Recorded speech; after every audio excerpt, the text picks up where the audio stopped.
Hi, everybody, and welcome to GenFriends. I'm your host, Sherry Hudson-Passy from Carolina Girl Genealogy. And as usual, I have a fabulous panel, and we've got a really great special guest. So let's get started. Mary Kircher Roddy is from MKR Genealogy and I'm going to say it wrong, Applied Genealogy Institute. Did I say it right? You got it. I don't know what it is. It just kind of, I go to say it and then I get a blank. So I'm so glad that you're here, Mary. It's always so fun to have you. Great to be here. Glad you're here. We've got Laura Hedgecock from Treasure Chest of Memories. Hello, Laura. Hi, good to be here. Good to have you here too.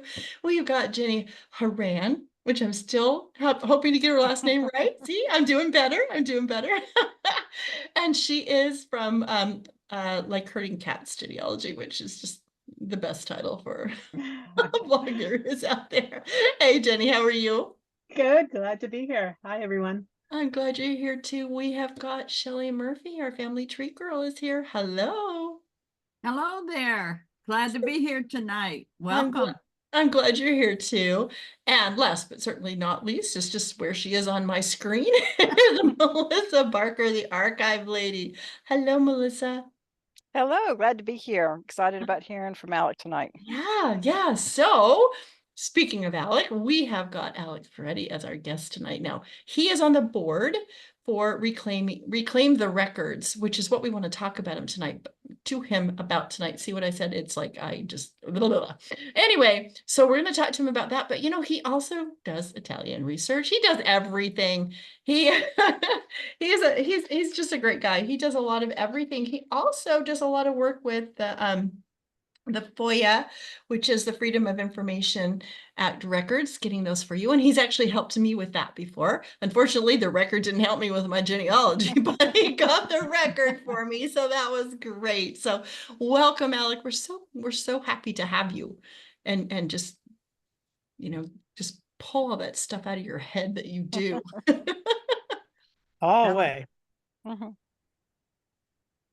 Okay, fire away. He says, well, why don't you, for people that might not know what Reclaim the Records is or does, kind of tell us what that's all about.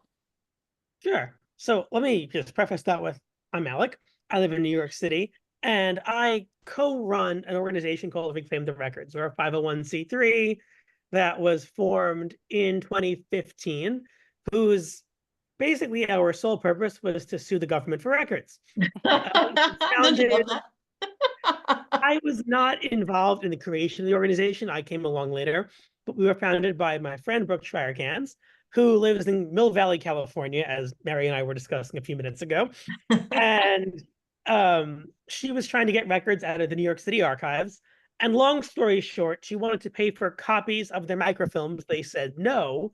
So she researched it, realized that they were obligated to make her copies of the records, and sued them. And then we realized that it was a really good model here, where there were lots of government agencies, be it a formal archive or just any other agency having historical records, that for various reasons was making research difficult. And I could spend an hour discussing the specifics of that, but either because the records are only available on site, or they don't let you get copies, you can't research them at all, or they make you pay exorbitant fees, or whatever it is. But basically, every state has laws that are modeled after the Federal Freedom of Information Act, which is about federal records, that are much more friendly to researchers than agencies would like it to be. So she sued the archives and basically won. And we've replicated that all around the country countless times. Awesome. I love this. I know. Yeah, it's wonderful. Who can I Very sue? helpful. What did you say, Shelley? Did you say, who can I sue? Well, I'm just trying to think. Well, have I attempted any record and they denied me? Not yet. But it's a need to know that you have that opportunity, that there's something there. At least ask questions. Yeah. So if you get to that point and they won't open the records, would you recommend that a person contact you and your group and say, hey? So as a general statement, yes, always reach out to us and we can give you our 2 cents. But there's really a dividing line in genealogy.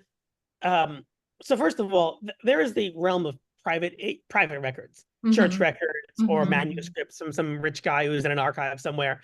If it's not a government record, this doesn't apply. Okay. The vast majority of what genealogists usually work with is government records. Mhm. And then from there, there's really two different categories of things. A lot of the older records, the 19th century and earlier, are really going to be judicial records, records that are housed in courts, Mhm. deeds and wills and things like that.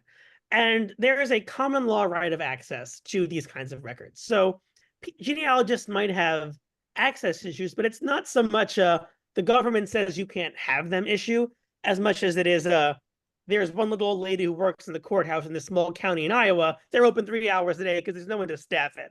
And you can't go on vacation there to do a research trip because you only have 3 hours a week that is open. Yeah. And there are laws about access, and in theory, maybe you could sue somebody to get them to open up more, but it's not really the same kind of thing. Where FOIA comes into play is records of the executive branch of government. And that doesn't really become relevant until the creation or at least expansion of the administrative state in the late 19th century. Now, that's not always the case, but for the most part, we're looking at records of agencies, health departments, or education departments, licensing departments, boards of elections, starting in the 19th century and on. You, Laura? So, yeah. And how are those the executive branch? Because they are all created by executive branch agencies. Agencies. Oh, So, okay. whereas, like, we have three branches of government, legislative records are rarely useful to us. There's occasionally private bills that may be relevant for pensions or whatever, but really we're looking at court records, which are judicial records, and then everything else is going to be an executive branch agency. So something that's under the governor's office or the president's office. Oh, okay. Yeah. So governors. Okay. The VA has lots of records, which is what Cheri and I were looking at. And, the VA is part of the executive branch of government, and that is mirrored at the state levels. And that's where FOIA comes into play. Obviously, I could spend 3 hours going into this in much more depth, but that's the short version. And because executive branch agencies don't necessarily have a interface to go and research there, that's where you can use FOIA. And even when there are agencies such as the New York City Archives, they might just suck. And if they don't make things readily available to you, they're also subject to these kinds of laws that have a Uh-huh. very, very specific system in place to get records. Jenny. Yeah. So I had a question about New York State records, which is, maybe you can kind of explain to people that don't know what's going on. If you try to get a record from New York State, if you're not going local to the towns itself, there's like a 2 or 3 year wait, and you can't even walk in and go to the archives yourself to get it. What can we do about that? What's going on with that? Do you have any update? So, yeah, so there's a lot of moving pieces there. So just to broadly, records of the health department would be subject to public records laws like FOIA. In New York, the law is FOIA, which is their Freedom of Information law. Same thing as FOIA, just a different law because it's for the state. Now, the position of the health department, and this is true in most jurisdictions, is that vital records are not subject to FOIA or FOIL in here. Because the way the laws are written is that every record is a government record, it's presumed public, unless it falls under an exemption. And every law has their own exemptions. And the federal level, there's 9 exemptions. Some of them are not relevant to us at all. Exemption number 9 is about wells. Exemption number 8 is about financial institutions. But exemptions 6 and 7 are for personal privacy and law enforcement. And those all come into play a lot with things that we would want. In New York State, there's different exemptions, but the same idea. And one of the 2 major exemptions that come into play the most with genealogy is the privacy exemption, which exists at the state level as well. And then the exemption that says, if some other law makes this not public, it's not public. So FOIA doesn't supersede another law.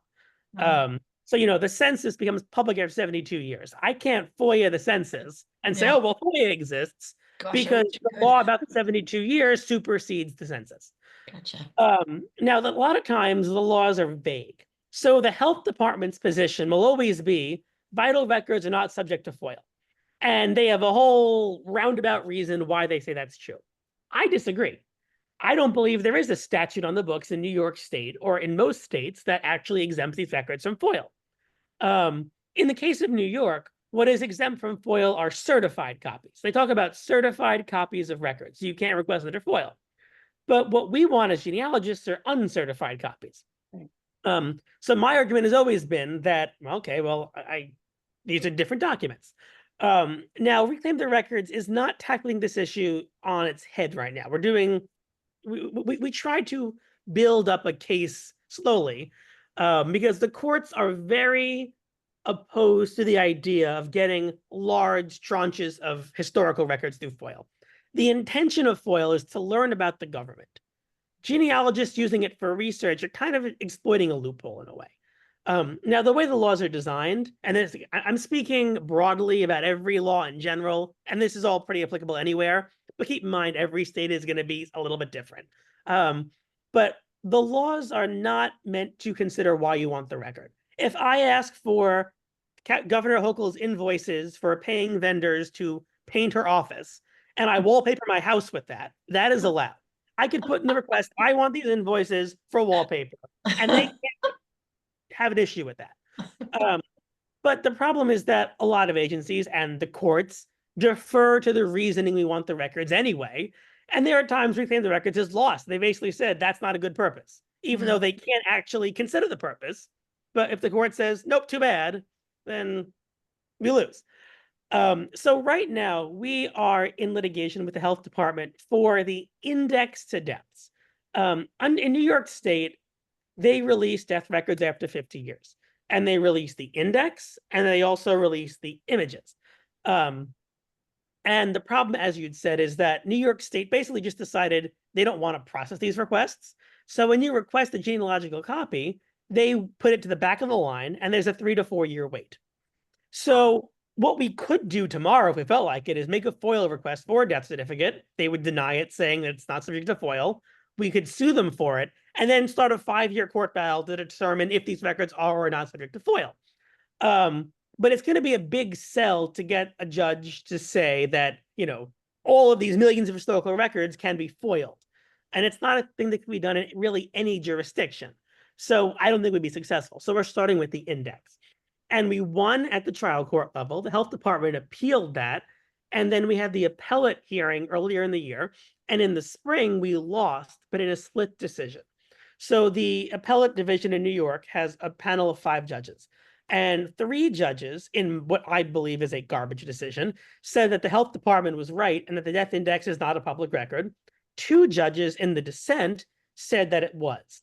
And basically, their denial hinged on 3 different purposes. I think they're all stupid. One of them literally said, yes, the law says certified copy, but they mean anything. So they just ignored the fact that the text of the law says X. And they said, well, the legislature must have obviously meant Y, because they would never want to make death records public. So they're not public. And the 2 other reasons were similar things. Now, normally what happens when you appeal, every state is different, I'll say 17 times, but normally there's a trial court and then some sort of appeal that you can do, and then a higher level appeal. And everybody has a right to an appeal, but you don't usually have a right to the secondary appeal. So the appellate divisions in New York State are the final word on 99% of appealed cases. You can then beg the higher court, the Court of Appeals, to take the case, and they say no. And this is true at the federal level. The circuit courts, the 11 or 12 circuit courts, handle almost all appeals. And then if you disagree with that, people beg the Supreme Court to take a case, but they take only about a couple hundred a year. So New York's the same way, except in a split decision, you have an appeal of right to the Court of Appeals, which means the Court of Appeals has to take our case. Wow. So right now, our lawsuit for the death indexes are before the Court of Appeals, and they are necessarily going to accept briefs, listen to a hearing, and make a ruling. The Court of Appeals is much more FOIL friendly than the appellate courts. Oh. So we have a much stronger chance of getting really, really good case law out of them than anywhere else. This is actually Reclaim the Records most exciting and impactful prospects in New York in our history. Wow. Because where we have lost in the past stems from 9/11, which Oh. almost sounds like something I'd say is like a parody. But 9/11 is actually the problem. There was a seminal FOIL case 20 years ago. The New York Times tried to get a copy of the 9/11 audio tapes of all the people in the towers as they were coming down. And essentially the argument was they're dead, there's no privacy rights, which is usually how the law works. Mhm. Court of Appeals said, yes, but it's 9/11. So no. Obviously it was, more Yeah. eloquent than that. But essentially the idea was that even though they're dead, the idea of capturing and publishing the victims of the terrorist attacks wails on the phone was too intensive of a privacy invasion, especially considering their loved ones are still alive, that they just could not release that. So Yeah. now every agency and lower court, whenever there's any records of dead people that you're trying to get, throw their hands up and go, oh, New York Times. So whereas the ruling was really saying, in cases of incredibly sensitive records that are, the most extreme thing you could possibly conceive of, everyone's interpreting it as just records of dead people. So I try to get something as simple as, my cousin's dentistry licensure application from the 1950s. And they go, oh, well, too bad, 9/11 case, you can't have it. And I actually got some things, but they redacted a lot. And when I tried to get his address from the 50s, they go, 9/11 case, sorry.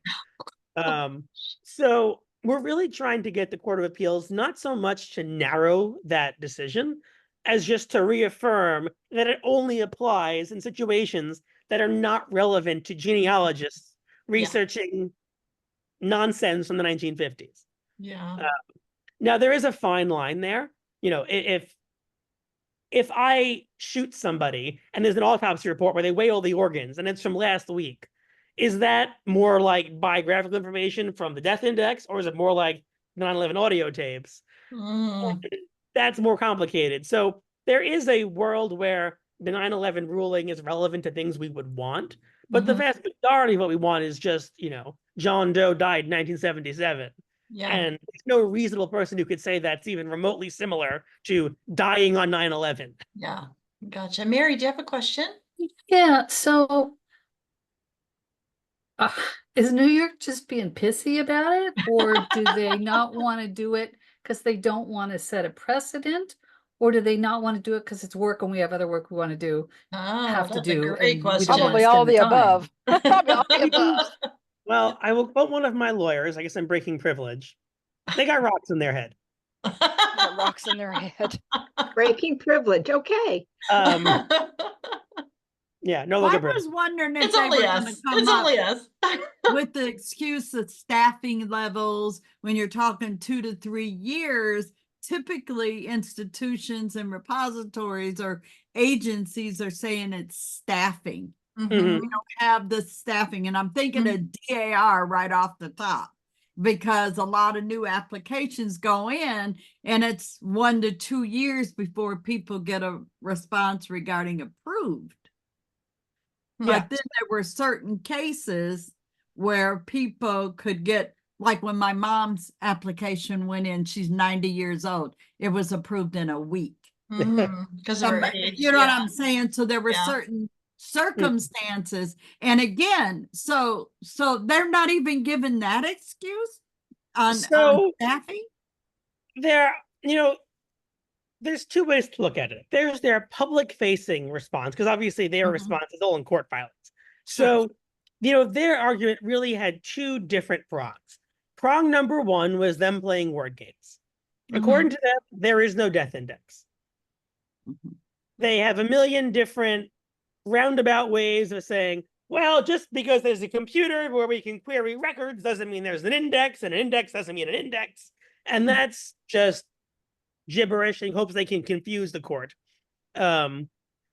We, of course, have had years of things that I've been trying to get out of them, or I submitted an affidavit in response to this that basically said, well, on March 16th, 2021, I received this spreadsheet from the health department where they listed out in drawer number 16 of file cabinet 12 where the index death records. And like, that was thrown out of the that was we tore them to shreds, in my opinion. The more insidious thing that health departments, and this is not New York, this is all health departments, they insist that they need to close off the records to combat identity theft.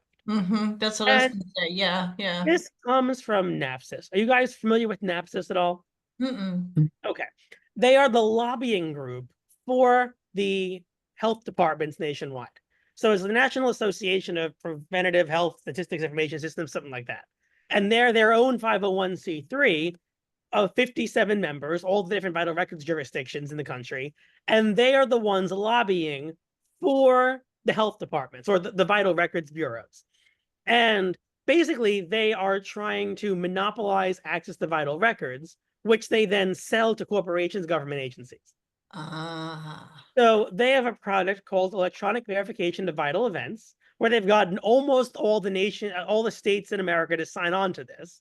And they sell it exclusively to government agencies and corporations who can pay like 8 cents a lookup to verify if someone is dead. So while publicly, they don't want anyone to have public access to death records, and that's their official line, they're also selling a product to anybody who's a corporation and pays them to get the same information. So like, the idea would be like a catalog company looks up their mailing list to see who's dead. They can then, get rid of whoever's dead. Gotcha. Laura? Well, Yeah, so I actually had 2 questions, but I'll ask this one first. So earlier you also mentioned sometimes they don't outright deny records, but they ask exorbitant prices for that.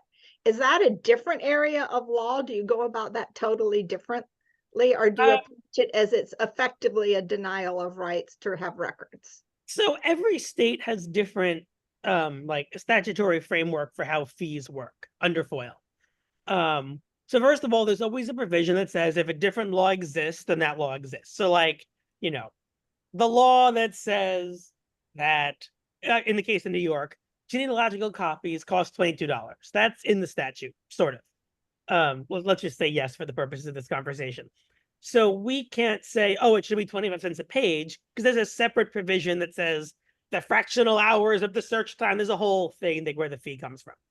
But at the same time, lots of things, in my view, are subject to the FOIL fees, and agencies just refuse to follow them. For example, and even in times where there are separate laws that say the charge has to be calculated X, Y, and Z ways, I think the agencies are making up numbers. So for example, Social Security has a very specific provision. They have a carve out from FOIA, and they can pretty much charge for anything and everything, because the Congress did not want money coming out of retirees' money fund to process records requests. So whereas most FOIA requests at the federal level, you really can't pay a whole lot. With Social Security, it's just a different ballgame, and you have to pay for everything. But at the same time, I think they're making up invoices, and they're saying, oh, this took 7 hours, but it actually took 1. And when we all get SS5s, the current fee is $30. They can't just make up a fee. They have to charge for the time that it takes them. And because all the SS5s have been scanned, I suspect processing an SS5 takes about 4 minutes.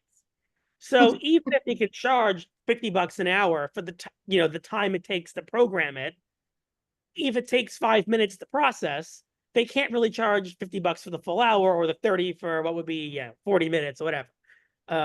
Now I have no idea what their actual workflow is, so $30 might be correct.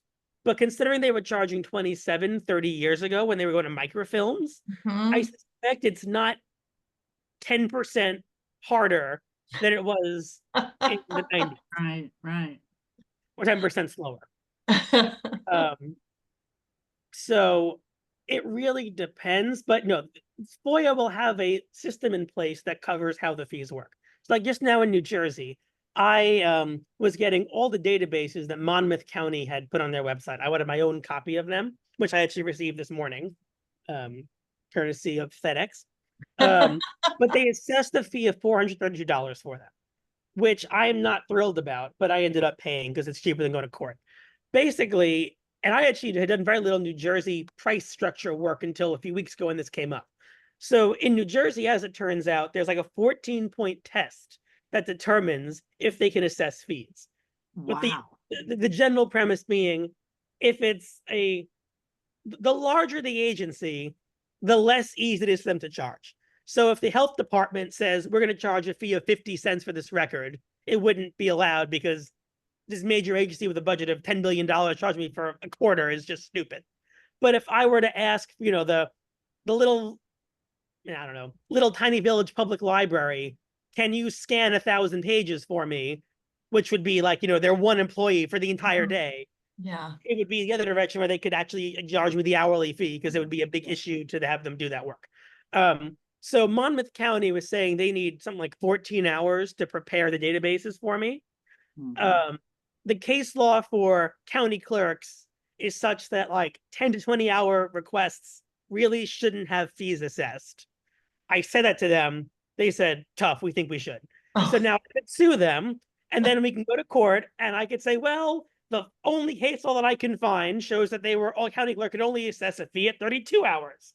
And Monmouth is going to say, well, yeah, but 16 is similar. And I'm going to say it's not similar. And maybe I'd lose. But there wasn't enough on-point case law saying that a county clerk can't charge a request if it's 16 hours or more. So we just paid it. But yeah, so every state's going to have a different system in place. Well, So I can have- Go ahead. Oh. I was just going to say now, here I come. I told you at the beginning that I'm an archivist.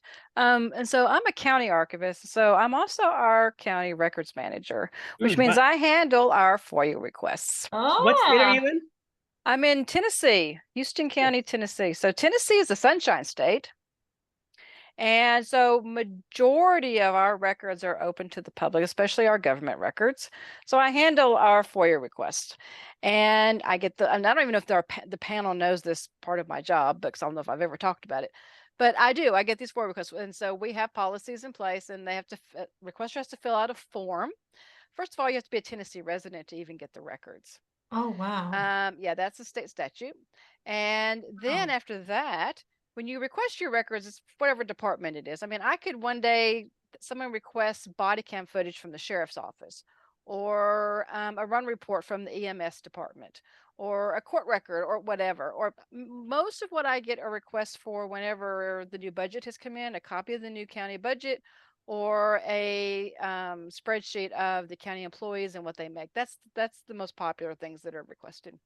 But you're talking about fees and things. The way that it works here, and of course we crafted our policy, our county policy, off of the state policy, and so yeah, you can charge for copy fees, and you can also charge if it's going to take an employee an exorbitant amount of time. You can charge that employee's hourly wage.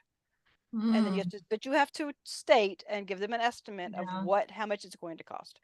I will tell you, and I will admit this, and I know we're recording, I have used this one time to deter someone's request. And I will tell you what the request was, because we get some requests that are obviously crazy requests. So this one company wanted us to search all of our court records going back 100 years. And to tell them how many of those court cases went to a jury trial. Oh my gosh. So that's a lot of work. That's impossible. Yeah, that's a project. It's not but that was a research request, not a record, because there wasn't an existing record of that. So I worked with the county government, and we quoted an exorbitant amount, and I never heard from them again. But so that I did. I will say I did that. It'll show up in a book. Yeah. So so I know what Alec is talking about. I think, and Alec may correct me, he may have had a case out of Tennessee, but I think Tennessee's records. I know nothing. Yeah, we are a sunshine state. Our death records are released every year, because we hold them for 50 years, but then every year, man, there's a big to do in Tennessee. Then this next year's ready. They've always put it on microfilm. It's ready. Yeah. South Carolina does that normally, too. Yeah, the only records that are not considered open to the public are juvenile records, medical information, and some private employment records. But other than that, everything is open. I mean, like I said, think that's even adoption records. No, I'm sorry, adoption records are not open to the public, yes. Yeah. Although, let me tell you something about that.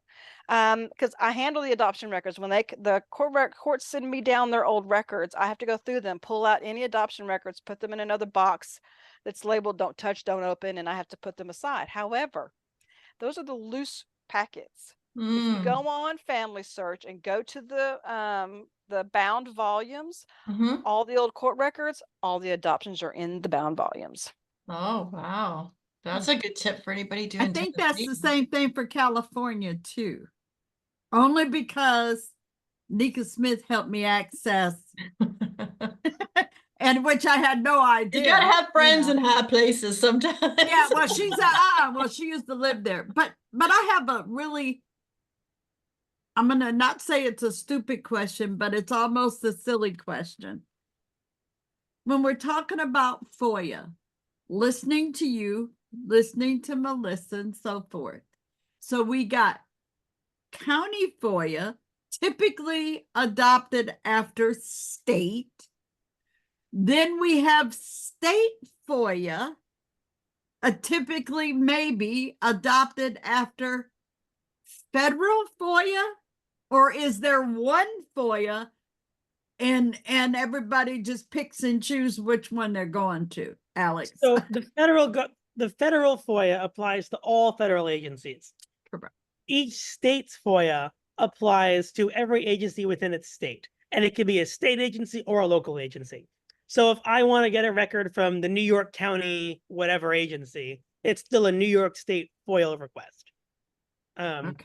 I'm unaware of any jurisdiction below a state that has a FOIA kind of law, but I wouldn't be surprised if, Pomona, California, or some random place has their own law and addition, but it would be few and far between. Many And I asked that many question. Tennessee counties have their own FOIA There we go. policies. Yeah, Right. and They I have asked policy. that. Yeah.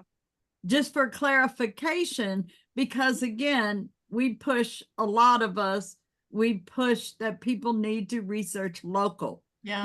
Really look at the community level, the local level. But then we can go tap into that state archives, and again, I guess it's almost whose record is it to know where to go get it. Yeah. Exactly. And I think that when to be might able to really use be that. the Yeah, exactly. Also, Yeah, fun fact, speaking of Nika Smith, Nika Smith recently sued the Yes. National Archives. Yes.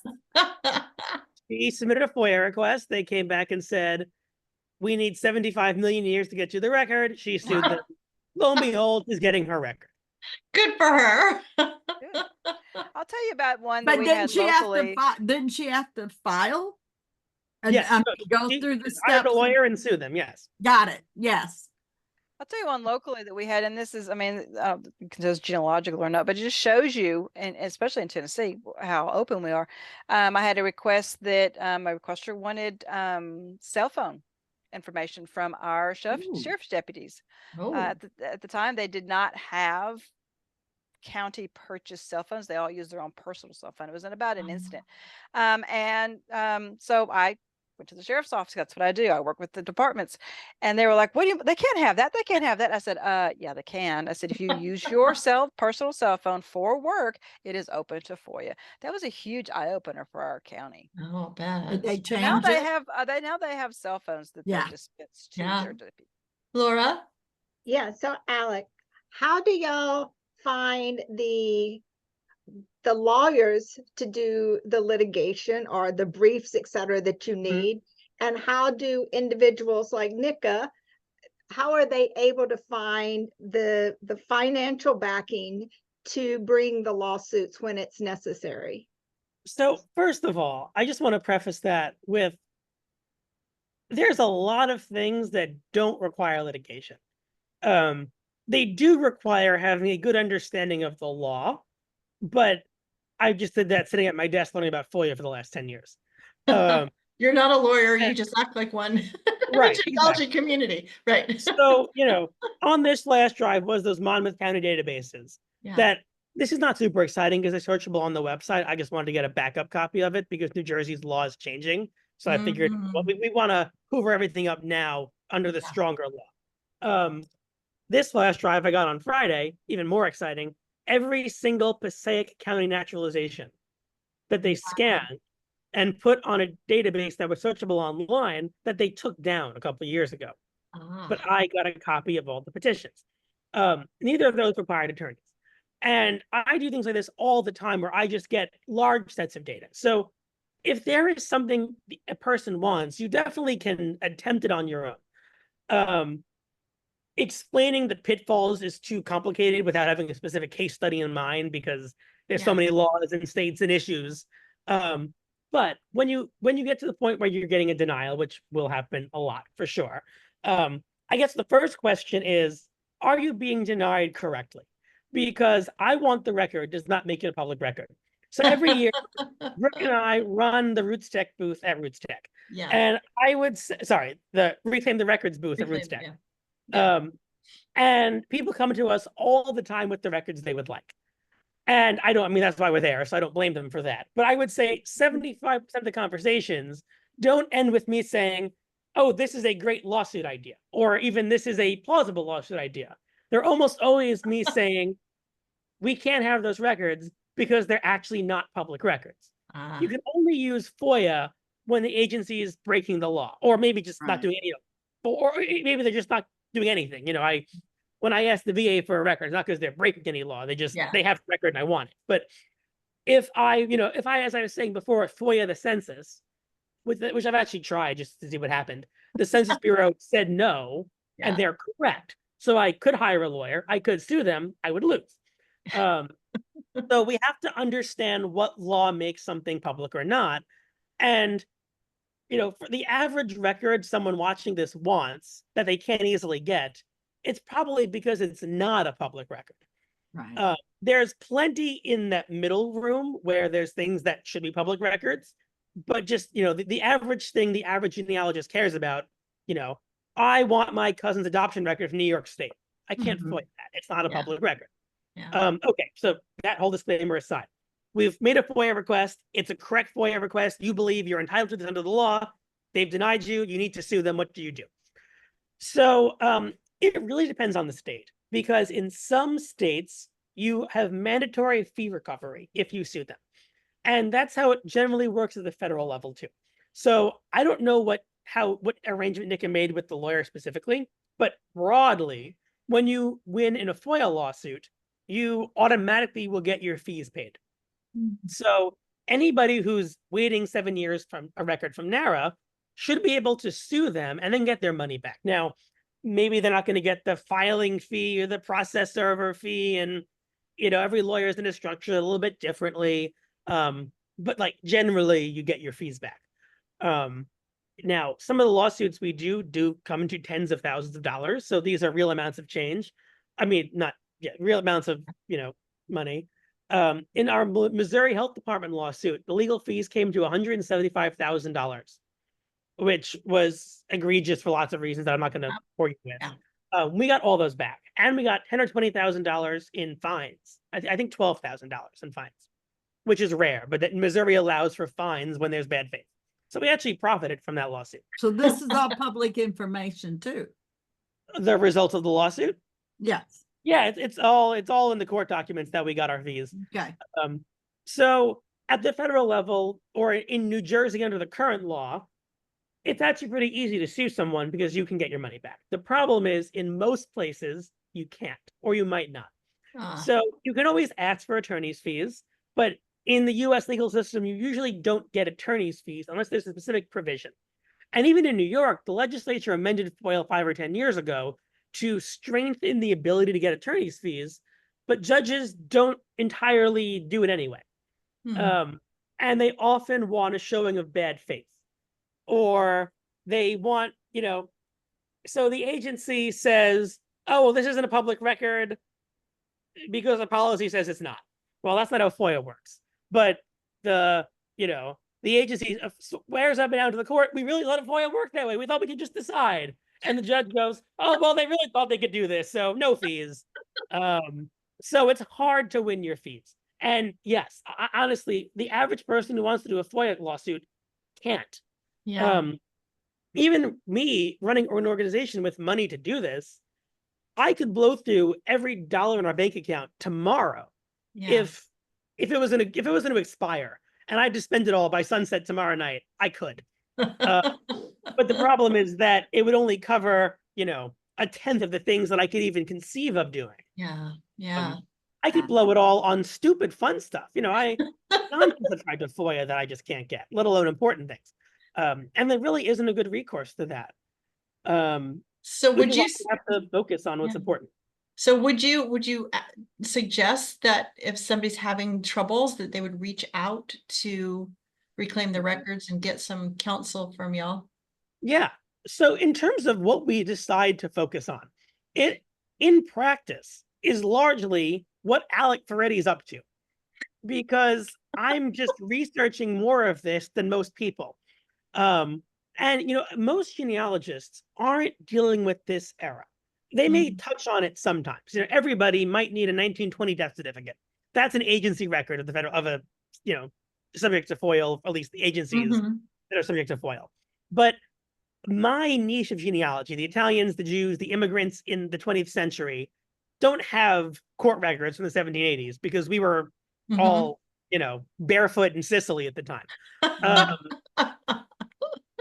So the only research I do is in the era of the administrative state. And that's the case for my colleagues who do similar stuff.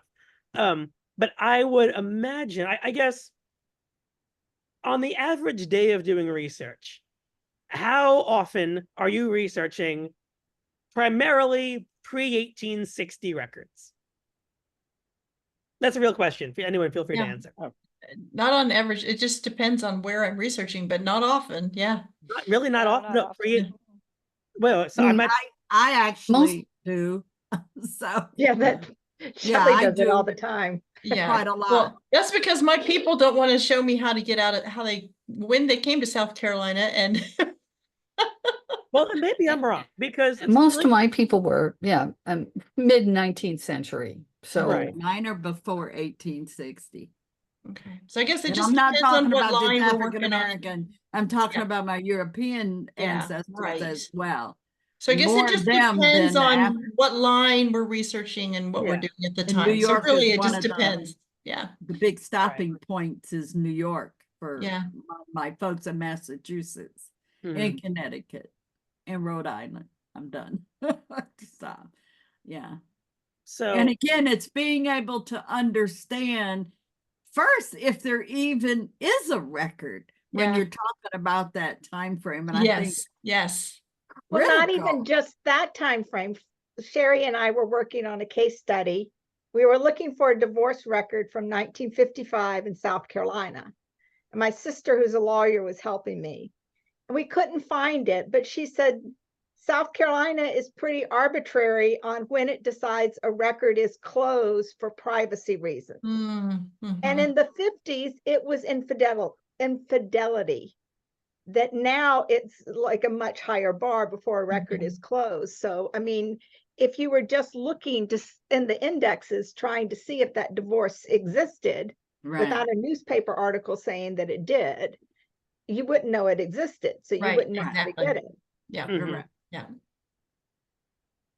And again, when you cross in and I'm going to say colonial times, you're really just looking at deeds and land records and all of that stuff. Yeah. They didn't have much else. So Alec, you asked us the question. So yeah, so I guess my real point was just that, like that era, that 19th century and earlier, there just is not a lot of FOIA-ing that's usually to be done. Yes. The exception to that would be cases of trying to FOIA digitized copies of things. I gotcha. So, you know, for example, I'm making this up, but let's say that, you know, X county scanned all their deeds and they're searchable in a database on site there.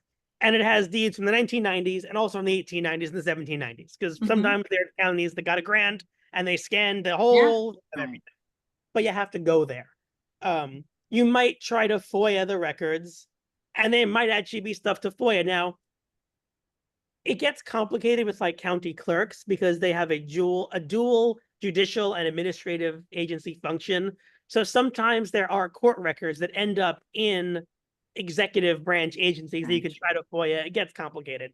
But just like for the most part, the era that federal agencies especially have lots of records for is just later than a lot of people are researching. Mhm, You know, mhm. Yeah, I get your USPS point, is yeah. my whole thing. And, you know, I'm getting AR2s from the 1940s, Mhm, which mhm. I'm sure many genealogists who even research older stuff need an AR2 sometimes. Yeah, I'm getting them every week.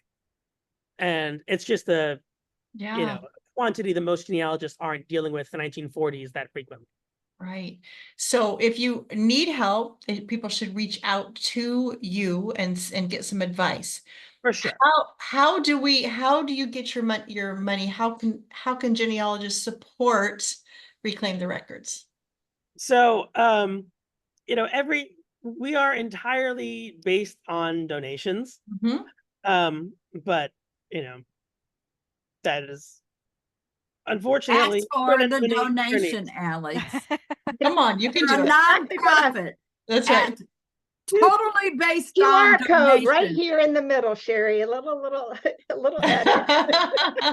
Well, I'll Well, put the link where the link to the website is going to be both on the YouTube video, this video when it goes up on YouTube, and on the blog post. So we'll encourage people to click on that and find out how they can help. thank you. Of course. But yeah, Because if you know Because how one of these days it's genealogists going to be a is. record that each of us needs and needs help with. That's what I'm So saying. yeah.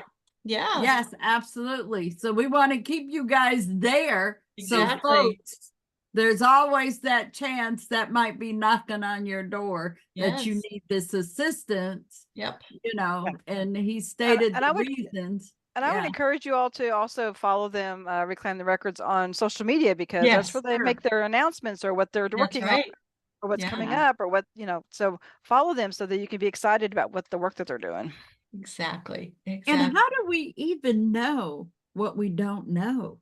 I mean, you know what I mean? yeah, I mean, I'm working on and I lecture think that stuff. was what Laura said. You know, how do we know? We know our people were there, say, in late 1800s. Besides the typical land records, deeds, vital statistics, what other record? Now, I'm in Virginia. And for me, if I cross into time, first thing I'm looking for is legislative petitions. I'm looking for chancery court case. And they're constantly being scanned up. So I Mhm. know there's not a FOIA issue, but you never know Mhm. on certain cases and this, that, and other. But again, how can we educate ourselves to even know that there's a record? Is that crazy? No, it's a really good question. So I'm Okay. working on some materials to talk about this in various lectures, whatever. Can I Okay. share my screen? Sure. You should be Okay. able to. You Yeah. should. If he's So- co-host, he can. So before I do it, I'm gonna put up a scary spreadsheet, so just get ready. Okay. So this is some gibberish that I got from the National Archives. Okay. Is the holdings report. So Wow. every federal agency, for the Mhm. most part, stores their inactive records in a federal record center, which is a warehouse run by the National Archives, Mhm. which is different than records that have been accessioned by NARA that you could research in the reading room. This is just storage space the NARA operates. So I can't go to the federal record center and look at things. Yeah. But the agency can recall things from the record center, and NARA keeps it preserved for safekeeping. So when I'm researching an agency, I request from NARA their holdings report, because every month they send the agency a report of every single accession of records that they have. So this is the one that I got. This is, I think, 2 years old already, but I got it for the Veterans Benefits Agency or Administration, whatever it's called, the VBA, which is the entity that handles the XC files, which is what, Cheri, I got for you. Yeah. That one was already at NARA. I'm giving a whole talk on XC files in September for Legacy Tree webinars, or whatever they're called Oh, now. great. Yeah. Everybody should attend it. In my opinion, this is the most exciting and like untapped resource in genealogy that exists. Full stop. Yep. I cannot undersell this. Oversell. I cannot oversell this. Anyway, we gotcha. so I got this spreadsheet from the VA, and it lists millions of boxes that are stored in record centers that are VA records. And I divided them up into different categories. So the majority are the claims files. So I think a lot of us are vaguely familiar with claims files, as in they're records that exist about veterans. Yeah. But what people don't realize is that, like the Civil War pension file, there is a multi-dozen or multi-hundred page long file for nearly every veteran who's served in the last 130 years. Mm-hmm. The vast majority are still with the VA, and getting them is often a pain. But I have got, 1,200 page long files about Vietnam veterans. I've gotten 600 page long files about World War I veterans. Yeah. I expect a 200 page long file for a World War I veteran. These are massive. So anyway, not that I learned about them from this spreadsheet, but from this kind of spreadsheet, you can see all the different accessions that are at these record centers. And I can't go into all the different fields, but there's a series description. So it says it's an XC file, and it gives the dates of the records, what years they're from, Mm-hmm.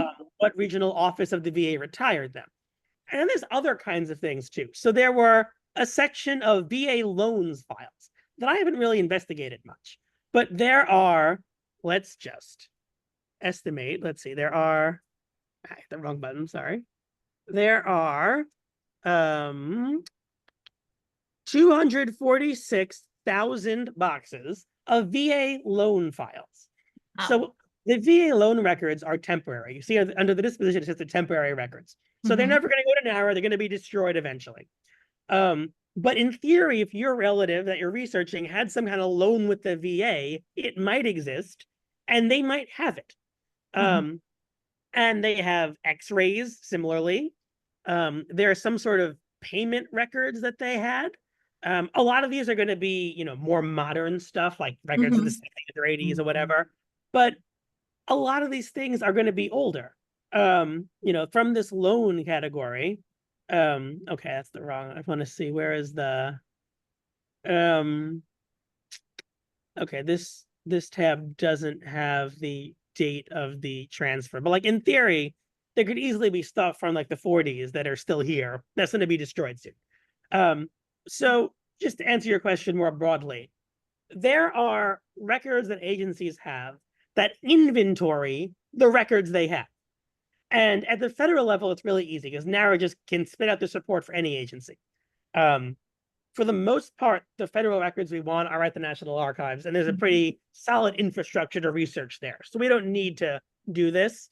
But if you're researching something a little more esoteric, the Bureau of Indian Affairs, you could FOIA the Holdings Report, which I have done, and see maybe there's some weird collection that the BIA still has that you might want to get access to. Gotcha. But at the state level, which, there's going to be far less knowledge about just because there's going to be, 2% as many researchers who care about Iowa versus the country as a whole. No offense to Iowa. No, 2% of New York for that matter. But, state archives do have some role in records management. I actually got spreadsheets from the New York State Archives a couple of weeks ago that I haven't even looked at, but I'll throw it up just for fun. Every single state agency has a records disposition authority that is on file with the state archives that discusses what the record is, if it's permanent, what happens to it, what years they exist for. So if I'm going to scroll to a random place here. Let's see. Well, that's vital records. We want something more esoteric. But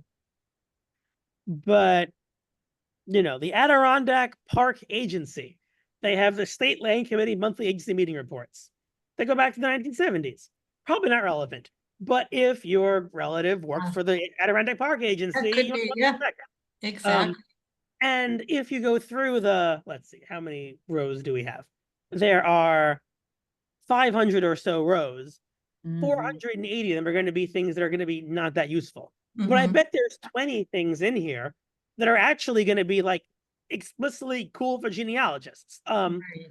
What inspired me to ask for this was actually the voter registrations, because in New York and in a lot of places, voter registrations are public records. And every county board of elections should have all the voter registrations going back. And the system got modernized in 1956 or 7 in New York, but there should be voter registration cards going back to the 50s in every county. So if someone who's 80 is voting in 1955, then there could easily be a card on file of somebody who was Mhm. born in the 1880s who might be in this microfilm, but it's going to be buried in some county warehouse. And getting these disposition authorities can confirm yes is a permanent record. And when the county goes, we don't know what you're talking about, I can point to this and say, well, you broke the law if you don't. Oh. Yeah, I work in records retention every day as an archivist because that's part of my job as a records manager. Is we have a records commission, and so anytime I have or any department wants to destroy records, if they think it's time for them to be destroyed, they have to be approved. They don't just get destroyed. And so when I have to follow the state retention schedules, and so yeah, some records are permanent, some records are temporary, and so temporary ones sit around until their retention schedule is met, and then they go before the commission and get approved for destruction. Oh, goodness. Unless the archivist, this is a Tennessee thing or what, unless the archivist deems them historical or genealogical in value, then they can be transferred to the archives. Interesting. I got another question. Okay. Me too, and I know All we're right. toward the end, but I'll Yeah. make it quick to I got Shelley. it. You mentioned census earlier. You made a comment or something about census. And census would be at, well, the census I'm going to ask the question about would be state level census. Mhm. So in Virginia, as an example, about 1863 or so, they told all the counties to take a white census and a colored census. So far, I've only found one for one county. Besides going through there's 95 counties, but how could we just send a request for that? Because we're way past the 72 years, so on and so forth, to find out if these They counties exist, yeah. exist, because we Mhm. want to know where they exist. I only know of one county. Yeah, that would be an You important know. thing for you to have. Yeah, for anybody to have. Well, yeah, because this is again documenting prior to 1870, Exactly. which I'm on a Yep. rant, but I think is very vital information because it's also recognizing, well, I think it's 1863. Accomack County, Virginia is the one that we found, and it's actually in the Freedmen's Bureau records, which that's federal and under military. And here you got a census sitting there, and it was required by the state to do that, but we don't know out of the 95 counties how many states actually did them. So we're trying to find the best way, but I think it's just contacting that courthouse, the little old person working in the courthouse for 30, 40 years, and ask them, is that? Because we are talking about something back at I think it's 1863. Okay, I got like 10 things to say. So let me go through them all. Thanks, So- Shelley. I'm sorry. But they're good things to say. Yeah. So thank you. just one clarification. The 72 years is a law about the federal census. Federal, not state. That was passed by Congress, memorialized an agreement that was made between, I don't know, the National Archivist and the Secretary of the Commerce Department in the 30s, and they made it a law in the 50s or something, whatever. Does not apply to any state level. So there, and of course, because the 1860s, there's no privacy restrictions. Nobody would, I don't think, assert any kind of privacy issue about this record. So the only question now is, does it exist? Now, I would first want to know who maintained the record, who created the record, because that's not the kind of thing a court would typically do. Maybe they were filed at the court, but like, because again, if it's a court record, then FOIA literally would not be the thing to do, because it's now some states' judicial records are covered under FOIA. No idea about Virginia. What I can say about Virginia is you have to be a Virginia resident like Tennessee. So I cannot make a Virginia FOIA request. But the Shelley bigger can. But Shelley can. Right. The bigger issue is that with something this old and this long ago, are there going to be things to FOIA? What I would want to try to do is find the paper trail of what happened to the records. But the more local government you get, the less organized that process was. So at the federal government, I've dealt with this a lot of times, where there's a federal record that everything says, oh, it was destroyed. I want to get proof that it was destroyed because it could be sitting in some warehouse somewhere. Sure. Or So like Right. And see, that's what we're thinking. They're Yeah. in this box or in the back of some old filing cabinet up Mhm. in a courthouse. Mhm. That's what a few of us are thinking. And we only saw one that's basically dropped in the Freedmen's Bureau, and we don't even know How why that it got even there. got Yeah. in there. Yeah. Right. Yeah. So I the have a problem perfect then. Go ahead. I'm just saying, I have a perfect example of that. You talking about what you're talking about, Alec, is Yeah. the St. Louis National Archives and military records. I sent for my husband's World War I grandfather's, World War II grandfather's records. And I get the typical letter. There was a fire in 1973, Yes. whatever. Well, Yes. I Yeah. wasn't quite organized at the time. So maybe a year or so later, I sent the same request. I got the same letter. Well, again, I wasn't very organized. So about a year or two later, I sent the same request. The third time I sent the request, I got records. Oh my goodness. So that tells me that that was probably, it depends on what clerk you get. It Yeah. depends on if they look hard Yeah. enough. Yeah. So Yeah. if the first two times I'm told there's no records, the third time I get records, did they just find them all of a sudden? So More I never give importantly- up. I ask multiple times, and they may get mad at me, but I ask all the time. More importantly, Melissa, you need to send me this guy's information so I can request his XC file from the VA. Yeah. Oh, Ooh. yeah. And Because you're talking about Vietnam vet. My father was a Vietnam vet. He was in the Air Force for 20 years. Now he kept every piece of Yeah. paper he ever got That's in what the my military. dad did. Yeah. But it would be interesting because you mentioned that. I thought, oh, I wonder if he has a file. send him along, he probably does. And Okay. he might have what he got from the VA. He doesn't have what he sent to the VA. That's true. True. Oh, that's Okay. right. Yeah, I have to do that. Yeah. So, okay, Laura, you sorry. said you had something? I know we're running really late, Alec. And I'm We're so- running really late. So it's a quick question and hopefully you can give it a quick answer. I know all the states make their laws and make their determinations separately, but is there a way in which a ruling in one state can set a precedent that will make it easier to preclude to do the same thing in a different state? Or are they just so autonomous that it really doesn't matter? So, legally, no. However, courts can certainly look to other states. In our legal filings all the time, we'll say, look, in these 17 states, not only are death records public, but the health department let Ancestry scan them and put them online for Yes. free. Yeah. Yes. When the judge has to make essentially a policy call about are releasing death records going to be calamitous or inconsequential, the fact that there's 17 states where they're online would weigh in his favor. Now, right, that's legally, no state is bound to accept any other state's rule.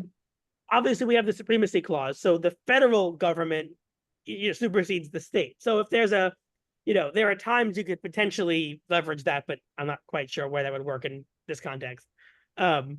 So it can be persuasive. It is not binding. That is the terminology you're looking for. Yeah, that's a Thank great you. question, Laura. Oh, this has Good been one. so much fun. I mean, you've got so much up here. We could- Shelley, know, can I we could- say we one could final listen thing to about you. your Sure, yeah, please do. So regarding the Virginia thing, what I would want to do more, this is not really a FOIA thing, it's just a learning about the records thing, which is what I do a lot. Correct. Talk about it. I would just want to know what kind of records are at the state archives or the Virginia State Library, because they're going to have all kinds of annual reports about records management and things. So like, I just want to show you a random example. This is something called an external disposition case file. You get these in the National Archives, and this is a random one for a USCIS collection. So you get, these are online. This is an SF-115, which is the federal government's records disposition form. Migration. So this exists for every federal record. They're online for the most part. And it says what the record is and what the retention is. Mhm. And NARA has these online for everything that's created post 1972 or something. So this page I can get on the internet. Then there was an additional 8 pages in the file that discussed the appraisal of the records. So there are the actual memos that are being created back and forth between NARA and INS discussing what it is, why they want to keep it, why they're going to destroy it. They're going to reference like previous drafts of anything. Mhm. And I have a bunch of these.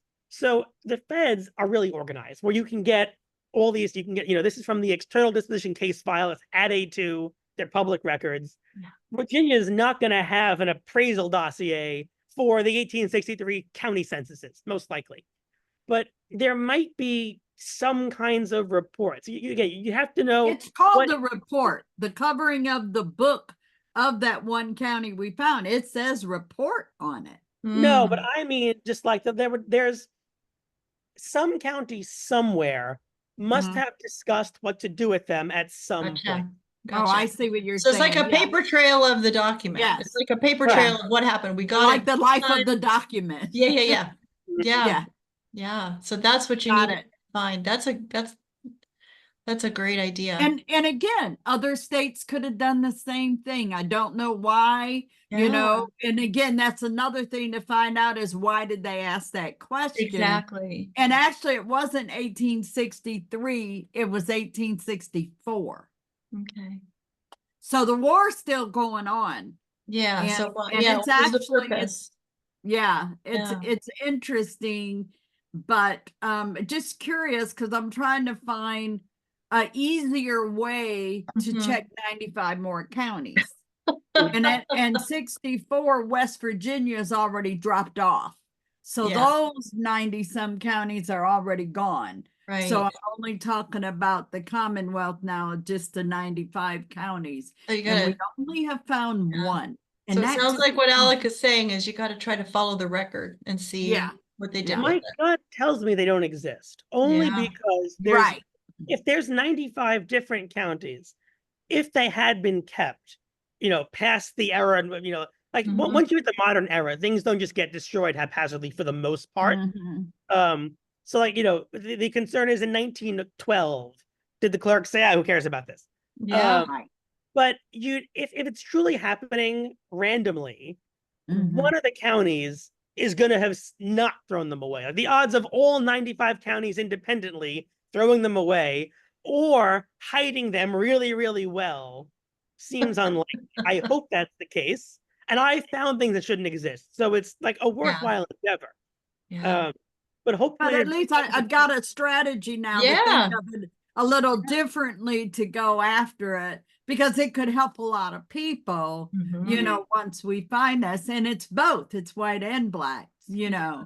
and stuff. And there's only 198 images for that one little, I'm assuming it's a little county, I don't know. But again, thank you for that. So, Yeah, but that I'll was look the great. other There's- way. So what I'll recommend, because I know we all still have a lot of questions, what I would recommend to anybody watching too that's got questions is go to the website. Go to the website, learn all you can about what they're doing at Reclaim the Records. If you've got a question about how to reclaim a record that you're trying to get that you can't get, Mhm. send them a message and ask for some help in finding it. See if you can find them at conferences and their booths. Listen to Alec's presentations that he's got all over the place. If you happen to be close enough to a conference where he's speaking, make sure you go to his class. And then if you're able and can, send them a little donation to help, because one of these days they're going to get a record set up that you need, and you're going to be so grateful that can you I help. end with one document? You sure can. So just to tease my VA file talk in September. Okay.